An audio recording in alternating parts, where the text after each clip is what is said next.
Shalom. Ya, saya ucapkan Merry Christmas buat kita semua. Tuhan memberkati kita. Mari saya mengajak kita untuk bisa menyimak layar LCD kita. Saya berikan tema Natal pada saat ini adalah Yusuf trauma. Bapak Ibu Saudara yang dikasihi oleh Tuhan, kita tidak bisa pungkiri bahwa ini adalah sebuah judul yang ironi. Karena biasanya kalau kita Natal itu identik dengan sukacita, dengan bahagia, dengan sesuatu yang penuh dengan keceriaan. Namun kita tidak bisa pungkiri bahwa Natal hari ini kita diliputi dengan duka cita. Namun Bapak Ibu Saudara, hal yang sama itu sebetulnya juga terjadi pada Natal yang pertama. Seharusnya Natal yang pertama itu adalah damai, sukacita, penuh dengan kegembiraan. Namun ada satu peristiwa ironi yang terjadi pada Natal pertama itu, di mana pada waktu Yesus lahir ke dunia, yang saya katakan terjadi trauma yang khusus dialami oleh Yusuf.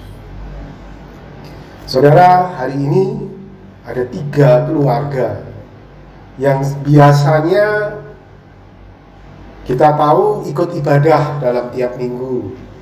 Namun kemarin memberitahu kepada saya mereka harus isolasi mandiri. Karena ada beberapa hal mereka harus isolasi mandiri. Nah, Bapak Ibu Saudara, mereka harus merayakan Natal dengan di rumah. Dan ada beberapa orang juga yang saya kenal hari ini positif COVID ada di rumah sakit. Bukan hanya dia, tetapi juga istri dan anaknya. Saya kenal orang ini, dan tentunya hal yang menyedihkan, saudara, situasi seperti ini. Namun kita akan melihat bersama-sama, saudara, situasi yang sama yang dialami oleh Yusuf ketika menghadapi trauma. Dan ini saya katakan trauma Natal. Kita lihat di dalam Matius pasal 2 ayat 16 sampai 18. Ketika Herodes tahu bahwa ia telah diperdayakan oleh orang-orang Majus itu, ia sangat marah. Lalu ia menyuruh membunuh semua anak di Bethlehem dan sekitarnya, yaitu anak-anak yang berumur 2 tahun ke bawah, sesuai dengan waktu yang dapat diketahuinya dari orang-orang Majus itu. Dengan demikian genaplah firman yang disampaikan oleh Nabi Yeremia. Terdengar suara di Rama, tangis dan ratap yang amat sedih. Rakel menangisi anak-anaknya, dan ia tidak mau dihibur sebab mereka tidak ada lagi. Saudara, ini adalah sebuah peristiwa yang ironi, di mana kelahiran Tuhan Yesus yang begitu sangat membahagiakan tiba-tiba disertai dengan peristiwa pembunuhan bayi-bayi yang berusia 2 tahun ke bawah. Karena Herodes berniat untuk membunuh bayi Yesus ini, karena ditakutkan bayi Yesus ini akan menggeser posisinya nanti sebagai seorang raja. Berdasarkan informasi yang dia dapatkan dari orang Majus, dia mau membunuh bayi. Ada tangisan, ada ratapan, saudara, di Bethlehem pada waktu itu. Saudara, sebelum kita membahas lebih jauh tentang trauma Natal ini, ada sebuah artikel yang saya mau tunjukkan kepada kita. Trauma serdadu Belanda. Saudara, perang di Indonesia sudah selesai dengan Belanda.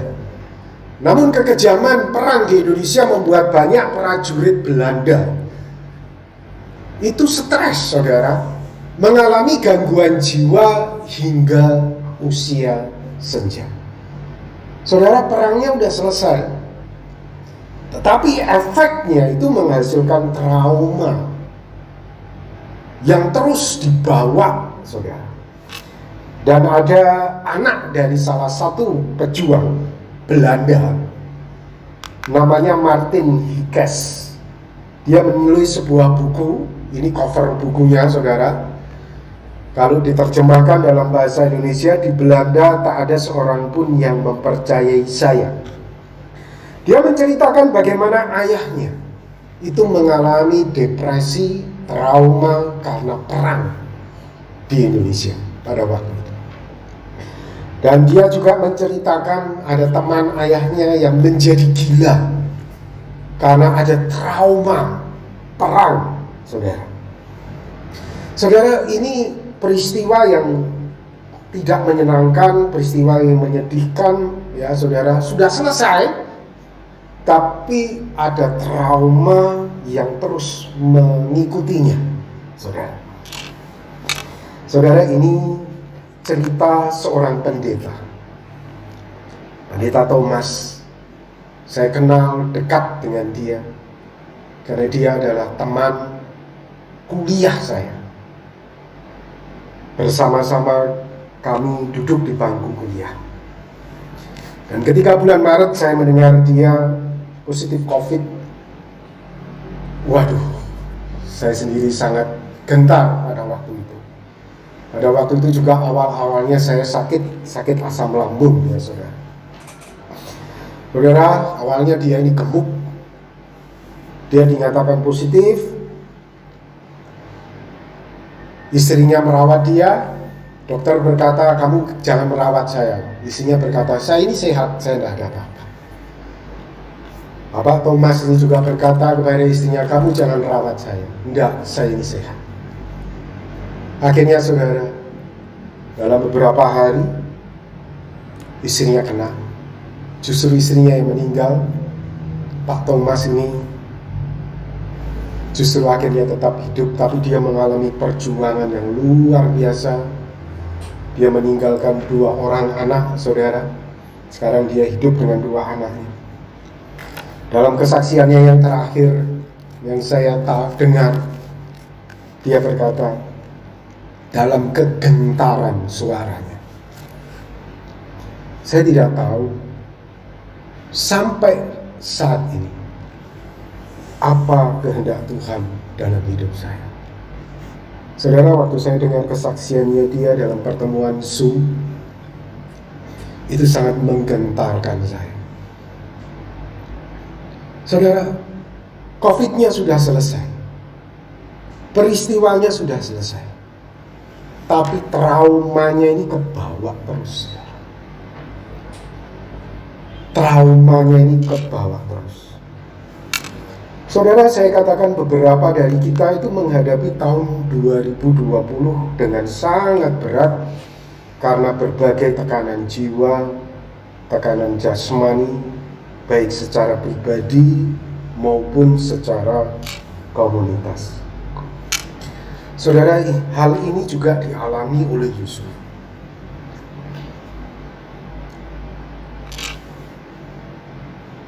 Hal ini dialami oleh Yusuf.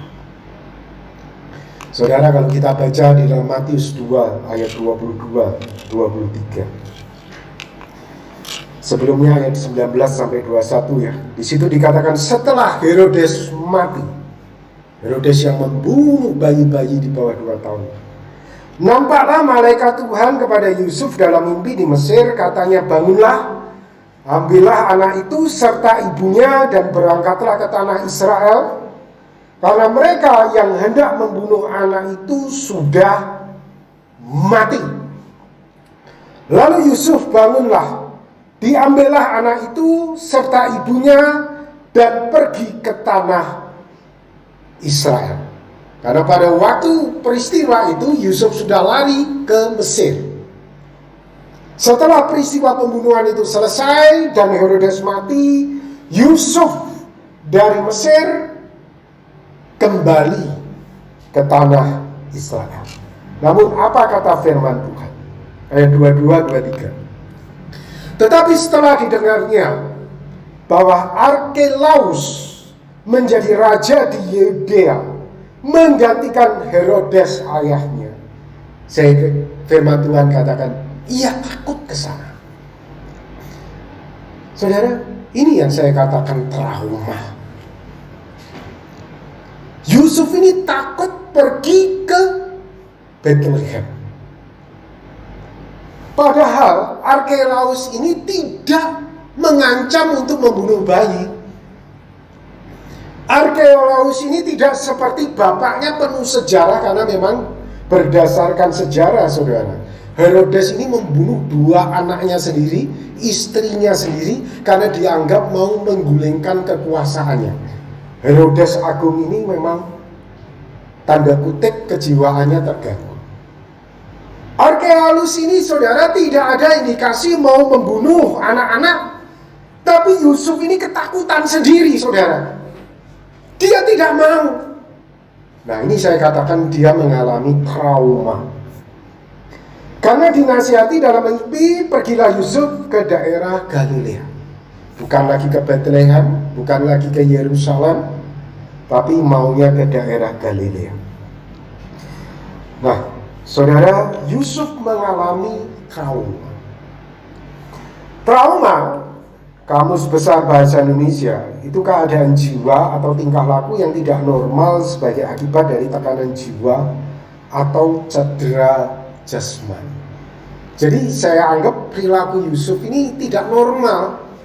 Arkelaus tidak mengancam dia, Arkelaus tidak berusaha untuk membunuh bayi Yesus, tapi Yusuf ini ketakutan sendiri. Saudara, mungkin di antara kita ada juga yang mengalami trauma. Tahun 2020 sudah selesai, ya. 2020 masalahnya sudah selesai, tapi ada ketakutan-ketakutan yang mengikuti kita sampai sekarang. Nah, saudara, pada pagi hari ini, pada malam saat Natal ini, saya mengajak kita untuk kita bisa belajar. Hal positif apa yang kita bisa pelajari dari trauma? Masalahnya sudah selesai, kesulitannya sudah berhenti, tapi traumanya terus berjalan. Seperti yang dihadapi oleh teman saya tadi. Seperti yang dihadapi oleh serdadu Belanda tadi. Ada trauma yang mengikuti. Saudara, ada hal positif yang kita bisa pelajari dari trauma. Yang pertama, kalau kita baca di dalam Matius pasal 2 ayat 22, di dalam terjemahan bahasa Indonesia sehari-hari, di situ dikatakan, saudara, tetapi kemudian Yusuf mendengar bahwa Arkelaus, putra Herodes, sudah menggantikan ayahnya menjadi raja negeri Yudea. Jadi Yusuf takut pergi ke sana, padahal tidak ada ancaman. Sesudah ia mendapatkan petunjuk Tuhan lebih lanjut dalam mimpi. Jadi saudara, nampaknya saya katakan ketika dia takut, ketakutannya ini, traumanya ini membawa Yusuf semakin banyak berdoa. Ketakutannya ini membawa Yusuf semakin banyak mencari wajah Tuhan. Kegelisahan Yusuf ini membuat Yusuf semakin mendekatkan diri. Tuhan, kamu kan sudah berbicara kepada aku harus kembali ke tanah Israel. Oke, aku mau, tapi aku takut nih. Aku trauma ini. Aku tidak mau anakku mati ini. Padahal tidak ada ancaman, saudara. Padahal tidak ada peristiwa apapun yang mengancam nyawa bayi Yesus pada waktu itu. Namun Tuhan tahu kondisi dari Yusuf. Dan Tuhan memberikan petunjuk lebih lanjut dalam mimpi. Oke anakku, kamu tidak mau ke Bethlehem, lari ke Galilea. Jadi berdasarkan petunjuk itu, Yusuf kemudian pergi ke tanah Galilea. Saudara, saya katakan yang pertama, trauma itu seringkali justru membawa kita ini makin dekat kepada Tuhan. Ini hal positif yang kita bisa terima, saudara.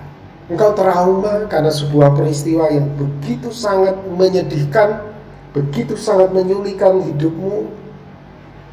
Ambil positifnya. Positifnya itu membawa engkau semakin dekat kepada Tuhan. Saudara, Daud pernah berkata di dalam Mazmur 119 ayat 17, bahwa aku tertindas itu baik bagiku, supaya aku belajar ketetapan. Seolah-olah saudara, dengan bahasa saya, aku trauma itu baik bagiku. Ada efek peristiwa, aku tertindas, kemudian ada yang mengikuti, yang tidak menyenangkan, trauma itu baik bagiku, supaya aku ini semakin dekat kepada Tuhan. Saudara, saya katakan Paulus pun pernah menghadapinya. Dan kita akan lihat pelajaran apa yang Paulus dapatkan ketika dia berhadapan dengan hal yang tidak menyenangkan terjadi di dalam hidupnya. Ada duri di dalam dagingnya. Dan itu membuat dia harus mendekat kepada Tuhan, memohon kepada Tuhan supaya duri itu dicabut. Tapi ternyata Tuhan tetap izinkan duri itu, dan saya katakan duri itu menjadi trauma di dalam diri Paulus. Di dalam 2 Korintus pasal 12 ayat yang ke-7. Dan supaya aku Paulus jangan meninggikan diri karena pernyataan-pernyataan yang luar biasa itu, maka aku diberi suatu duri di dalam dagingku, yaitu seorang utusan iblis untuk menggocoh aku supaya aku jangan meninggikan diri. Saudara, selain trauma itu membawa kita dekat kepada Tuhan, mencari wajah Tuhan, yang kedua, trauma itu mencegah kita itu untuk jatuh dalam dosa. Trauma itu mencegah kita untuk kita itu berbuat dosa. Saudara, jika engkau tipe orang yang saya katakan egois dalam tanda kutip, sehingga engkau berusaha untuk mengabaikan hidupmu, Tuhan berbicara melalui kesulitan, penderitaan, dan kau menjadi egois dalam tanda kutip, sehingga engkau tidak mengalami apa yang disebut dengan trauma. Saya katakan saudara, ada bahaya engkau tidak mengalami trauma. Bahayanya itu apa? Kamu bisa jatuh dalam dosa. Ada beberapa orang yang begitu egois. Ketika Tuhan berbicara melalui penderitaan, kemudian Tuhan menyelesaikan penderitaan itu karena egonya yang tinggi, dia melupakannya itu, dan dia berkata, hidupku susah, aku juga harus membuat hidup anakku susah, hidup orang lain susah. Nah, ini tipe orang egois. Dan ini tipe orang yang berusaha untuk mengabaikan trauma di dalam hidupmu. Tipe-tipe ini saya katakan ya saudara, engkau punya bahaya untuk jatuh di dalam dosa. Tipe-tipe seperti apa ini? Kita mencatat kisah Lazarus dan orang kaya. Di dalam Lukas 16 ayat 19, di situ dikatakan, ada seorang kaya yang selalu berpakaian jubah ungu dan kain halus, dan setiap hari ia bersukaria dalam kemewahan. Kita mencatat bahwa ia setiap hari bersukaria dalam kemewahan. Jadi perjalanan hidupnya itu nampaknya tidak ada trauma, saudara. Nampaknya itu baik-baik saja, sukacita terus, ya saudara. Dan saya yakin bukan berarti Tuhan tidak pernah berbicara kepada orang kaya ini untuk menghasilkan trauma di dalam hidupnya, tetapi karena keegoisannya yang tinggi. Saya lebih katakan, Karena firman Tuhan jelas mengatakan Tuhan itu mencintai semua orang. Dan seringkali Tuhan itu berbicara melalui kesulitan, penderitaan untuk menegur kesalahan seseorang. Beberapa orang menerima dan berbalik kepada Tuhan, tapi beberapa orang lain mengabaikannya, mengambil sikap egois, bersukacita dalam kemewahan setiap hari. Dan apa yang Alkitab katakan tentang orang kaya yang disebutkan di sini? Dia harus berakhir di dalam api neraka. Hidupnya dalam dosa, hidupnya dalam kesulitan. Beberapa waktu yang lalu, saudara, saya mendengar ada seorang yang dulu melayani Tuhan, dulu menjadi seorang hamba Tuhan. Namun ketika pada waktu itu saya mendengar kesaksiannya dia, saudara, sekarang dia telah meninggalkan imannya yang lama. Dia tidak lagi mengikut Tuhan. Namun ada menarik di dalam kesaksiannya. Dia meninggalkan Tuhan Yesus. Dia meninggalkan iman Kristen. Dia menjadi orang yang tidak mengenal Tuhan Yesus. Saudara, di dalam kesaksiannya kepada rekan-rekan imannya yang baru, dia bersaksi seperti ini. Bagi saya tanda kutip. Dia berkata seperti ini, saudara. Dulu waktu saya menjadi rohaniwan di gereja, saya itu tidak takut berbuat dosa. Jadi saya melayani kerohanian itu sebagai topeng. Itu dalam pengakuan dia sekarang ketika dia bukan lagi menjadi pengikut Yesus. Waktu saya dengar kesaksian itu saya terkejut. Ini tipe orang yang bersukaria dalam kemewahan. Ini tipe orang yang membebalkan hatinya, yang egois, yang tidak mau menghadapi trauma itu, dan tidak pernah mendapatkan pelajaran apa-apa dari peristiwa yang tidak menyenangkan di dalam hidupnya. Dia hidup dalam dosa, dia bersukaria dalam kemewahan. Sekarang, saudara, justru dia meninggalkan iman. Kesaksian orang ini adalah, saya pernah satu rekan pelayanan juga dengan dia, saya tidak akan sebut, saudara, tapi mungkin dari antara kita ada yang tahu. Sungguh ketika saya mendengar kesaksian itu di luar akal saya tidak menyangka. Setelah saya tahu itu, setiap hari saya doakan dia bersama dengan istri dan anak-anak saya sebut nama-nama. Hati saya itu sedih, saudara. Dia pernah bersama-sama dengan saya. Kamar dia itu berdampingan dengan saya. Saudara, saya sangat-sangat terkejut ketika dia berkata, dulu ketika saya melayani, saya berbuat dosa itu tidak takut.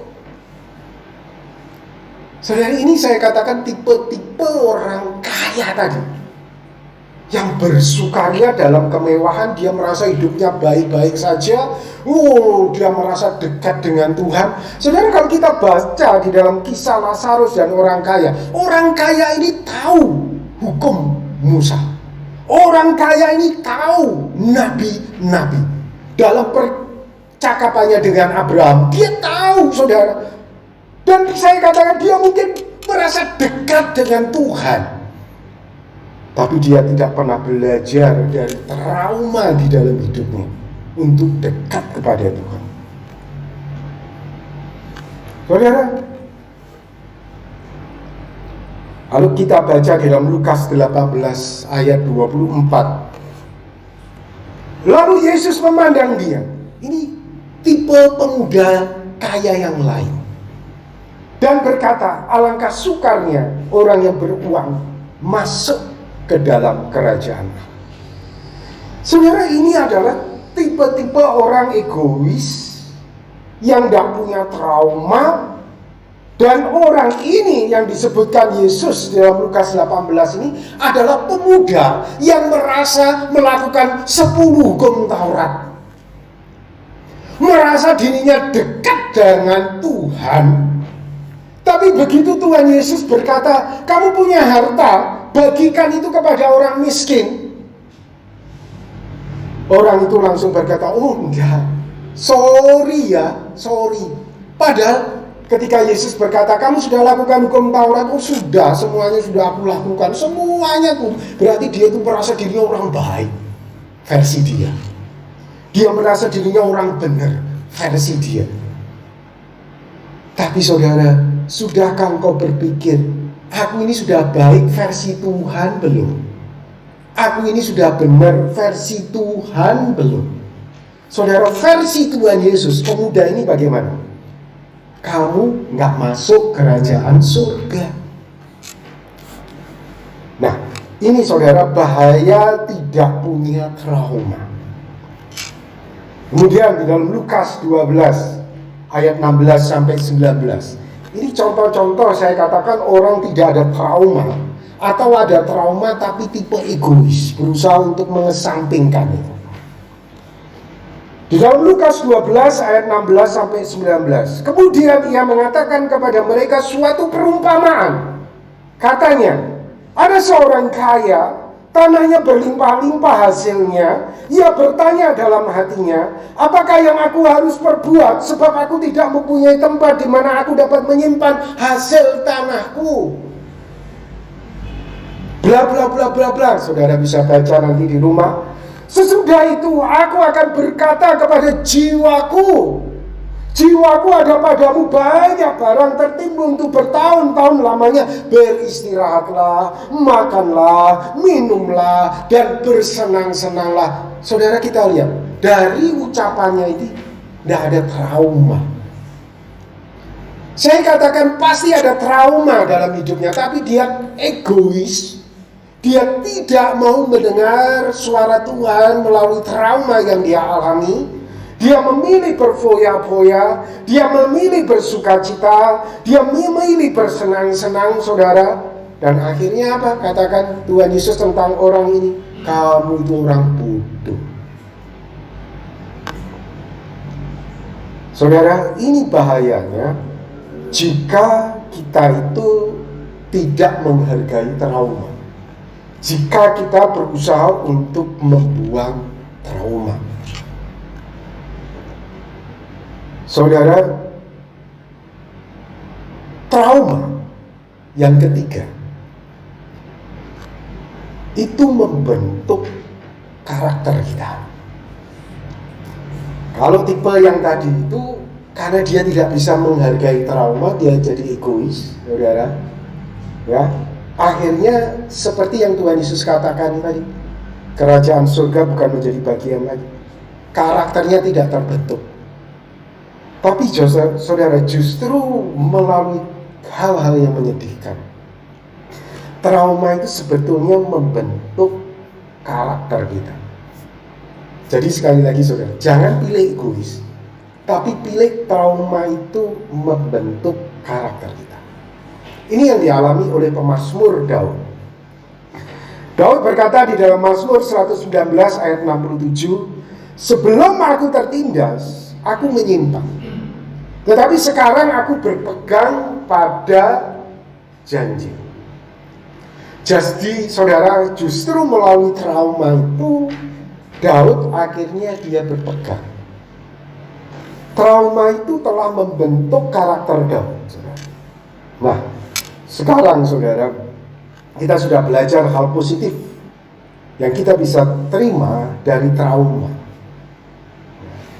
Sekarang sikap kita menghadapi trauma bagaimana? Sekali lagi yang pertama saudara, kita hadapi trauma itu dengan kita mencari Tuhan. Seperti Yusuf tadi, dia justru mencari petunjuk lain. Apa yang aku harus lakukan?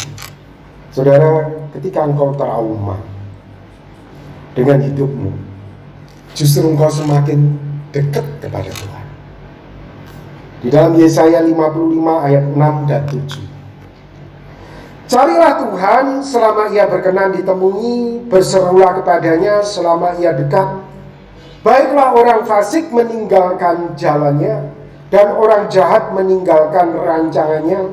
Baiklah ia kembali kepada Tuhan, maka ia akan mengasihinya, dan kepada Allah kita, sebab ia memberi pengampunan dengan limpahnya. Saudara, cari Tuhan. Yang kedua, saudara, jika engkau merasa hidupmu itu ada trauma, kita belajar untuk kita bersyukur atas trauma tadi. Karena trauma tadi mencegah kita untuk jatuh di dalam dosa. Karena trauma tadi membawa karakter kita ini dibentuk seperti Kristus. Karena trauma tadi membawa kita makin dekat kepada Tuhan. Mari kita belajar untuk mengucap syukur. Tuhan, terima kasih. Walaupun sesak, walaupun pedih, Tuhan, terima kasih. 1 Tesalonika 5 ayat 18, mengucap syukurlah dalam segala hal, sebab itulah yang dikehendaki Allah di dalam Kristus Yesus bagi kamu. Coba saudara ingat-ingat, hal apa yang menyedihkan yang membawa trauma sampai hari ini. Mari kita belajar untuk mensyukurinya. Tuhan, terima kasih untuk hal ini, untuk hal itu.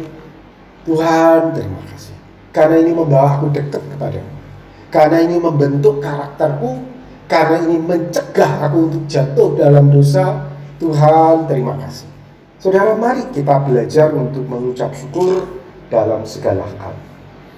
Yang ketiga, apa yang kita bisa lakukan ketika kita berhadapan dengan trauma?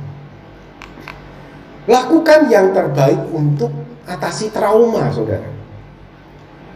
Lakukan yang terbaik. Kamu bisa lakukan apa? Lakukan itu.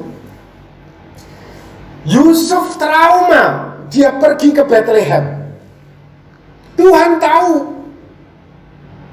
Tuhan bawa dia pergi ke Galilea.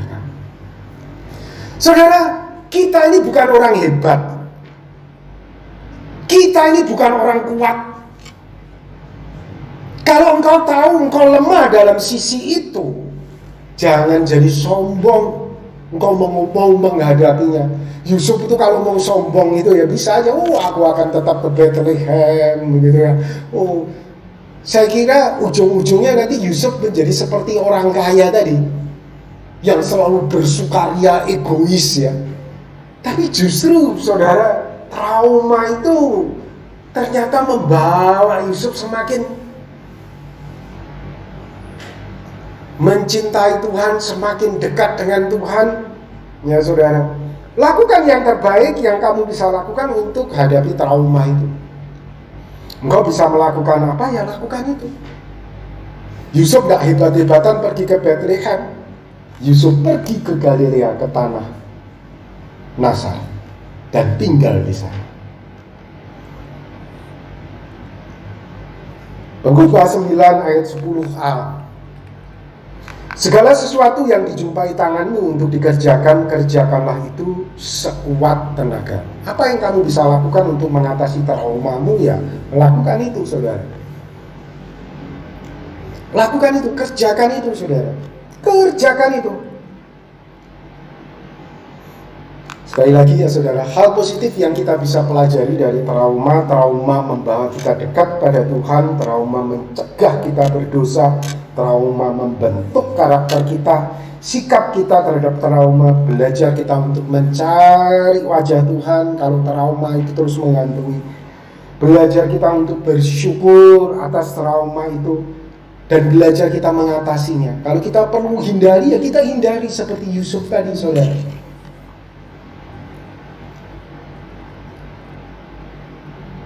Dan saya akan tutup dengan izinkan saya juga bersaksi tentang tahun 2020 yang saya alami. Namun saya akan memulai dengan sebuah artikel ini, saudara. Setidaknya 200 gereja disegel atau ditolak dalam 10 tahun terakhir. Apa yang seharusnya dilakukan oleh pemerintah?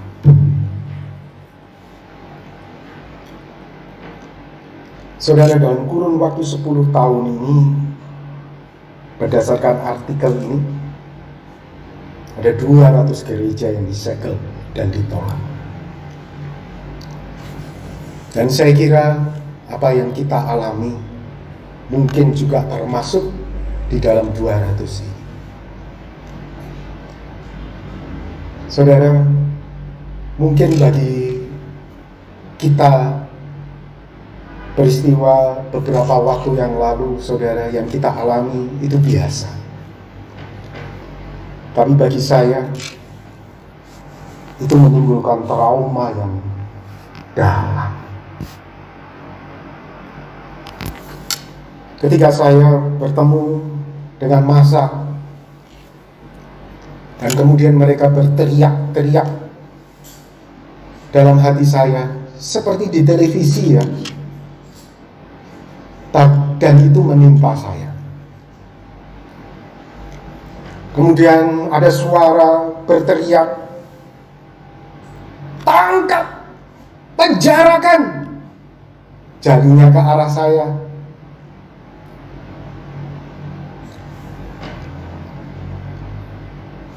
Banyak suara seperti itu menimbulkan trauma yang besar, bahkan sampai hari ini. Dan saya juga tidak akan cerita, saudara, karena ada hal yang sensitif.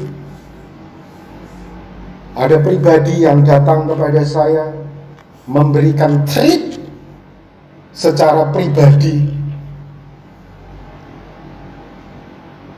Itu memberikan trauma yang dalam bagi saya. Mungkin bagi kita, di antara kita, biasa. Mungkin kalau Bapak Ibu yang hadapi biasa. Tapi bagi saya, luar biasa. Dan itu terus menggentarkan saya.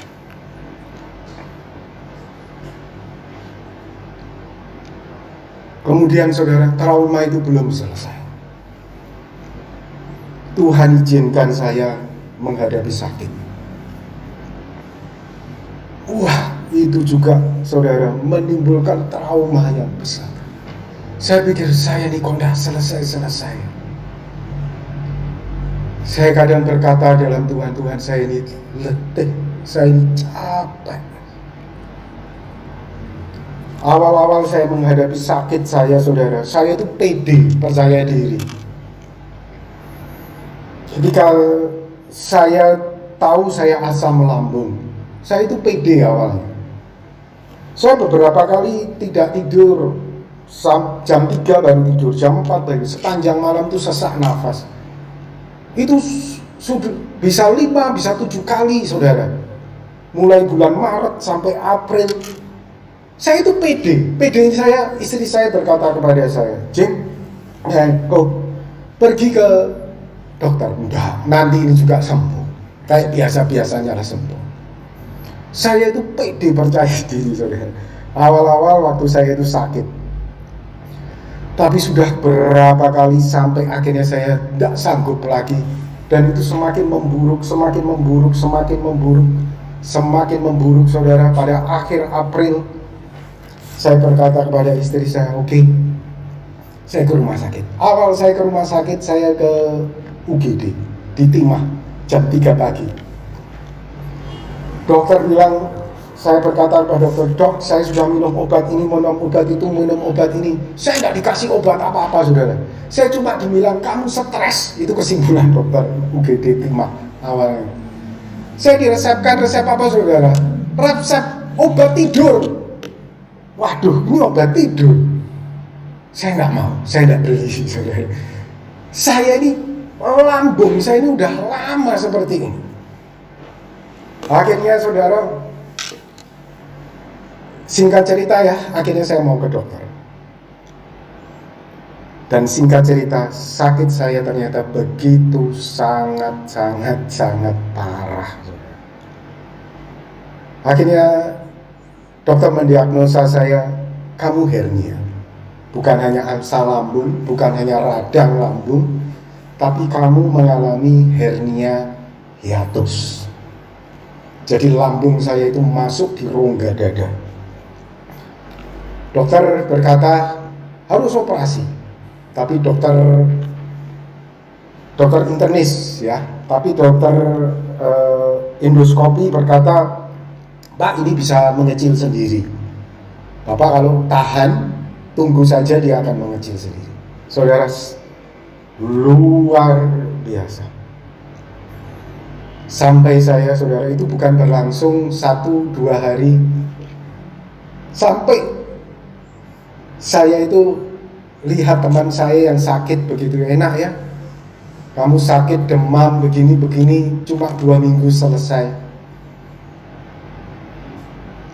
Saya berbulan-bulan. Saudara, sakit saya itu unik sekali. Saya tidak bisa cerita ya kepada saudara. Saya cara mengatasinya bagaimana? Mengatasi trauma ini. Saya harus tidak berpikir. Aneh ya saudara.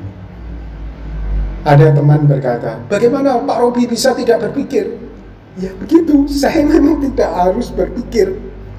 Saya ini seperti harus orang mati yang berjalan selama berbulan-bulan. Betul saudara. Saya kayak gini itu harus kosong, pikiran saya itu harus kosong. Kalau saya punya pikiran, saudara, perut saya semua badan itu semakin tidak enak. Tiap malam saya berkata kepada istri saya, anak-anak, yuk kita keluar. Ngapain saudara? Saya itu cuma muter, pikiran saya kosong. Kosong saudara. Saya tidak boleh berpikir apapun itu berbulan-bulan. Dan itu mendatangkan trauma yang dalam. Yang tadi awalnya saya pede, percaya diri menghadapi sakit saya jadi runtuh. Tapi Pak Robi kok bisa khotbah setiap minggu? Itu ajaib, itu pertolongan Tuhan. Saya bisa khotbah setiap minggu, saudara, itu ajaib. Itu menimbulkan trauma yang dalam kepada saya. Sampai sekarang pun saya masih trauma. Saya, puji Tuhan, saya sudah sehat. Lalu pun saya tetap harus jaga makan sedikit saja saudara. Terutama kalau saya kena soda yang bikin ngembang, apa itu, mengembang gitu ya. Terutama Pizza Hut, karena awalnya itu sekitar bulan Februari saya makan pizza, itu langsung perut itu. Sampai sekarang saya masih belum bisa saudara untuk pengembang seperti itu. Nah saudara, saya mengalami trauma yang begitu dalam. Namun justru trauma itu mengajar saya untuk saya itu dekat sama Tuhan. Dan saya seringkali bersyukur jika saya tidak mengalami sakit ini. Mungkin, saya katakan mungkin, saya akan senasib sama dengan teman saya yang saya katakan meninggalkan Tuhan tadi. Jadi saya katakan, apa yang saya ceritakan kepada kita hari ini itu sebetulnya itu berangkat dari pergumulan saya. Sampai detik ini saya trauma, saudara. Trauma tentang peristiwa kita di gereja, tentang sakit saya. Tapi saya berusaha untuk mengatasinya dengan saya melakukan apa yang saya bisa lakukan untuk menghibur saya, menguatkan saya. Saya berusaha untuk mencari Tuhan, mendekatkan diri kepada Tuhan. Saya bersyukur, Tuhan, aku bersyukur ini mencegah aku untuk jatuh di dalam dosa. Kalau tidak, aku bisa jauh dari Engkau. Tuhan, aku berterima kasih kepada Engkau, mengasihi saya, Engkau menolong saya. Tuhan, terima kasih. Saudara, ini pengalaman saya. Dan saya tidak tahu dengan Bapak Ibu Saudara trauma apa yang kau hadapi. Tapi mari kita belajar bersama-sama untuk kita bisa mensyukurinya. untuk kita bisa mendekatkan diri kepada Tuhan, dan kita lakukan apa yang kita bisa untuk kita bisa mengatasi trauma itu. Kalau kita mau menghindar, ya kita menghindar yang sesuai kehendak Tuhan, ya kan? Seperti Yusuf tadi, Yusuf menghindar, dia lari ke Galilea, bukan ke Bethlehem. Apa yang kita bisa lakukan, kita lakukan, saudara, bersama dengan Tuhan. Kalau Tuhan tolong Yusuf, Tuhan juga akan tolong Bapak Ibu Saudara. Tuhan tolong saya, dan Tuhan tolong kita semua. Amin. Mari kita akan berdoa bersama-sama. Tuhan, terima kasih untuk firman yang Tuhan sudah berikan kepada kami. Tolonglah kami ya Tuhan, untuk kami bisa kuat menghadapi hidup ini. Hidup yang penuh dengan liku, kesulitan, tantangan. Hidup yang penuh dengan trauma. Tuhan berkati kami ya Tuhan. Tolonglah jemaat-Mu supaya iman jemaat-Mu ini bertumbuh di dalam Engkau melalui trauma yang mereka alami. Tolong jemaat-Mu ya Tuhan, jemaat-Mu bisa mensyukuri trauma di dalam kehidupan mereka. Tolonglah mereka ya Tuhan. Kami serahkan jemaat-Mu ini ke dalam tangan-Mu, dan setiap kami, tolong kami untuk kami tidak menjadi orang yang egois, tapi kami bisa menghargai setiap trauma di dalam hidup kami, untuk kami mengasihi-Mu. Tuhan berkati jemaat-Mu. Di dalam nama Tuhan Yesus Kristus, kami berdoa dan bersyukur. Amin.